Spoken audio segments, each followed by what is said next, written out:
उड़ान वायु हाइड्रोजन को वायु प्रतिबंधक वस्तु में रोका जाए तो यह विमान विद्या में काम आता है। यानी वस्तु में हाइड्रोजन पक्का बांध दिया जाए तो उसमें आकाश में उड़ा जा सकता है।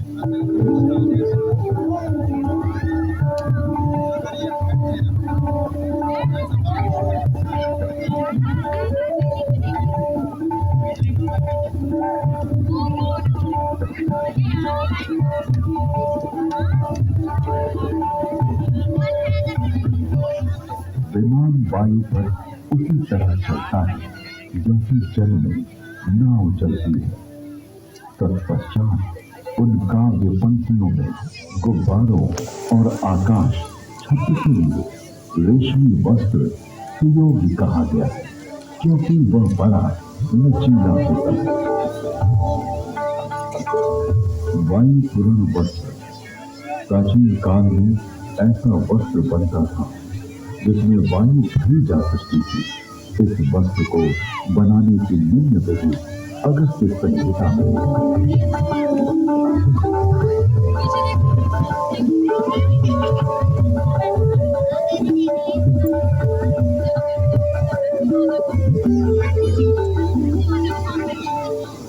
पृथ्वी का सूर्य की परिक्रमा करने का वर्णन ऋग्वेद, यजुर्वेद और अथर्ववेद के मंत्रों में मिलता है।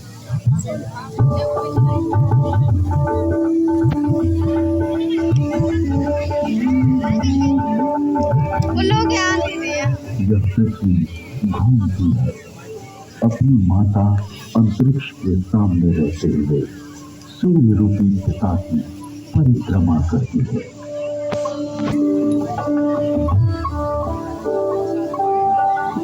पृथ्वी शब्द सूर्य कृष्ण की प्रदक्षिणा करती है।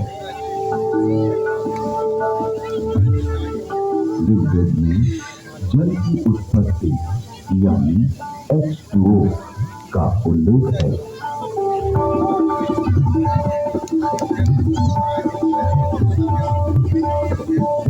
जल की प्राप्ति के लिए मैं पवित्र ऊर्जा एनर्जी वाले मित्र ऑक्सीजन और दोषों को नष्ट करने वाले वरुण हाइड्रोजन को ग्रहण करता हूँ। चांद दिखाई दे रहा है पर हम लोग देख रहे हैं तो नहीं दिख रहा। सूर्य में उच्च जल तत्व यानी हीलियम का संकेत किया गया है।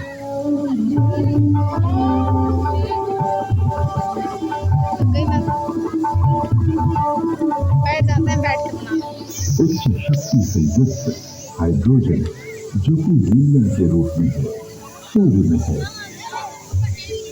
सूर्य के चारों ओर गैसों के समूह का उल्लेख ऋग्वेद में है।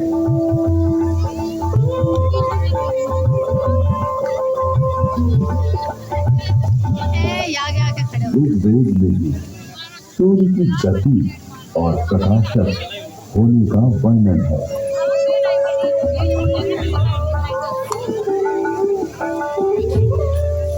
हे सूर्य, तू ऐसे वेद से जो कि मनुष्य के ज्ञान से बाहर है, सबको दिखाई देता हुआ सदा चलता रहता है।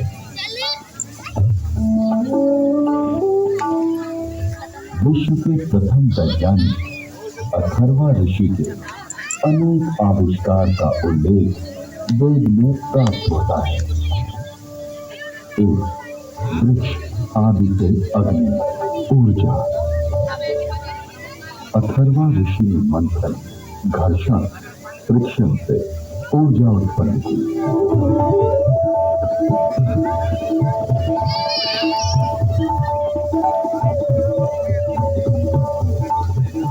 अरण्य नामक वृक्ष की लकड़ी में अग्नि,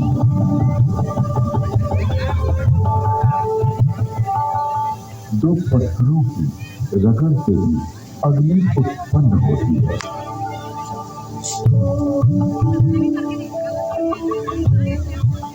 दूसरा, जल मंथन से अग्नि हाइड्रो इलेक्ट्रिक हाइडल,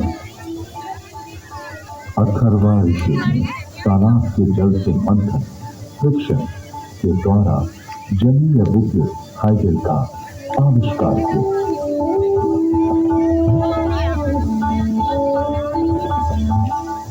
तीसरा, भूगर्भीय अग्नि, पुरुष अग्नि, oil and natural gas.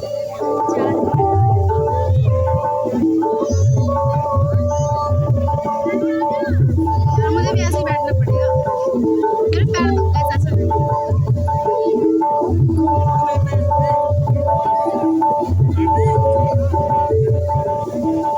Atharvaveda में सूर्य के पदार्थों के प्रकाशित होने अर्थात वर्ण कलर प्राप्त होने का वर्णन है।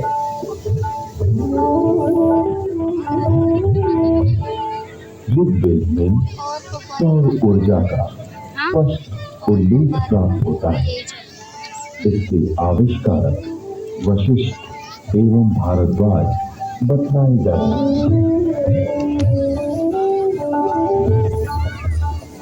ऋग्वेद में सूर्य की घातक किरणें अल्ट्रावायलेट रेज का वर्णन है।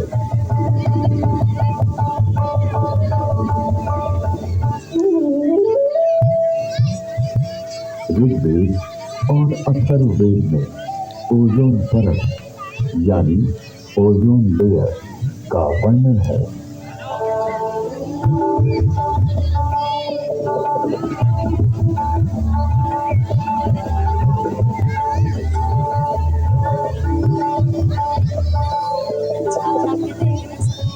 जिस प्रकार गर्भस्थ शिशु की रक्षा के लिए उल्व जार झिल्ली परत मेम्ब्रेन होती है, उसी प्रकार पृथ्वी रूपी शिशु की रक्षा के लिए परमात्मा ने एक महज उल्व ओजोन परत की रचना की है।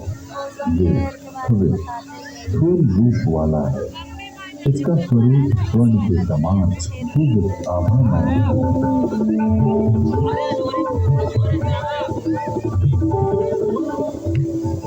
ऋग्वेद में पृथ्वी का अपनी धूरी पर घूमना बतलाया गया है।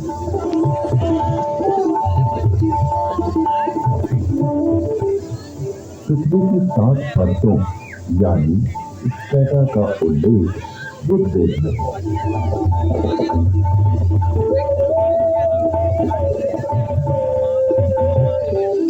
वेदों में पर्यावरण के संघटक तत्वों का निरूपण अनेक स्थानों पर किया गया है।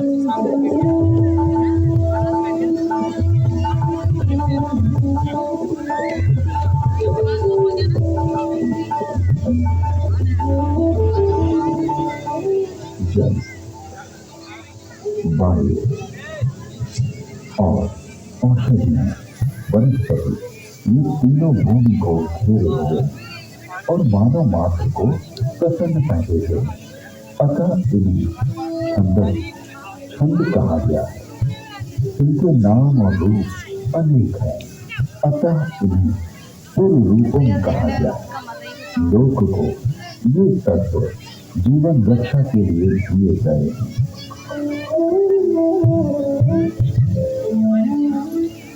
यजुर्वेद में ये स्पष्ट रूप से कहा गया है कि वेद का ज्ञान सभी के लिए है।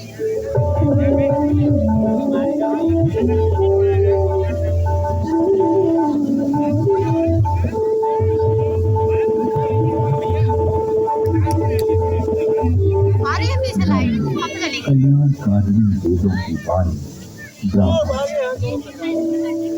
क्षत्रिय, वैश्य, शूद्र बल्कि अतिशूद्र आदि सभी लोगों के लिए देता हूँ। इसलिए अपने बीच किसी को भी असमान न समझो, किंतु सभी विद्वानों से प्रिय बनने और सभी लोगों को दान देने का यत्न करो और सदा सभी की समृद्धि की कामना करो।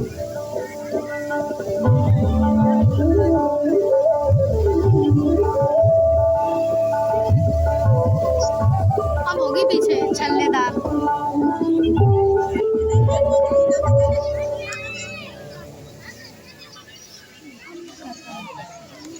करेक्ट 8 हो गया अभी।